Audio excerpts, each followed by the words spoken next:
Welcome to Absolutely Forex, your free foreign exchange trading guide, book and magazine download site. At present we have 17 books and magazines available for download. Each one of them will give you knowledge that will help you in your trading. To access those, you just click the download tab and you'll come to the download page. In between though, you will have to go through a gateway and insert your email address or complete a short survey. Then you can download as you wish. The purpose of today's video is just to talk about what currencies should you trade when you start trading foreign exchange. The two currencies I suggest you start off with are the Euro and Dollar Swiss. Those are the most liquid markets. They attract the most buyers, the most sellers. All of the fundamentals for those markets are available via news services, technical services. So there's nothing in those markets that's really going to catch you off guard. It's very sort of public information. Something like the sterling and the yen. The sterling can move 300, 400, 500 points in a day in one direction with no retracement. So if you're a beginning trader, until you've understood just how violent that can be for your account, I would suggest that you stay away from that currency. Same with the yen. Recently the yen's been relatively stable, but it too is also known for moving in a direction not related to technicals or fundamentals, but because all the Japanese have some interest to do something on the same day, and you can sell and the market can be 200 points higher, and then you won't find out why that happened until the next day. So the yen and the sterling are not the beginning currencies you should start off with.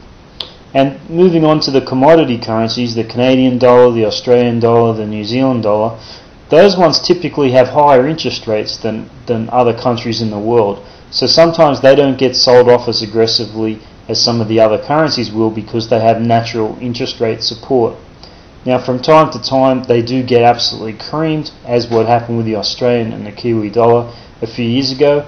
But in general terms, those currencies are very difficult to kind of grasp right out of the box, because you have to look at commodity prices, you have to look at their budget deficits, you have to look at the risk appetite in the market, you have to look at their interest rates, and you have to compare that to other places in the world, because from time to time the market will go and buy carry trades, which will mean they'll sell things like the euro, they'll buy things like the Australian dollar, they'll go in different directions, and it can be very confusing for someone starting out.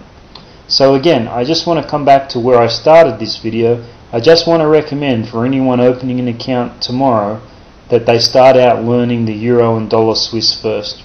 From there move into things like the yen and the sterling, and then move into the commodity currency block.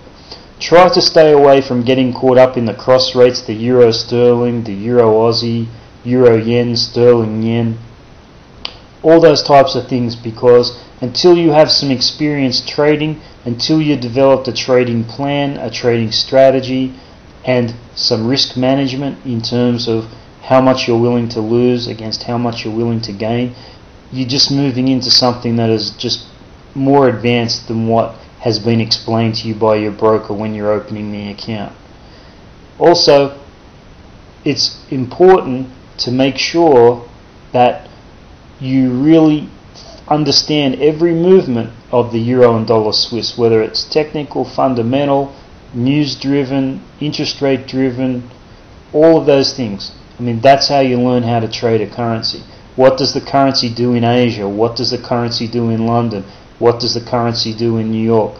Learn what those little patterns are, and then that's the best way, combining that with your fundamental and technical analysis. Okay, I hope you find this video helpful, and good luck in the foreign exchange world.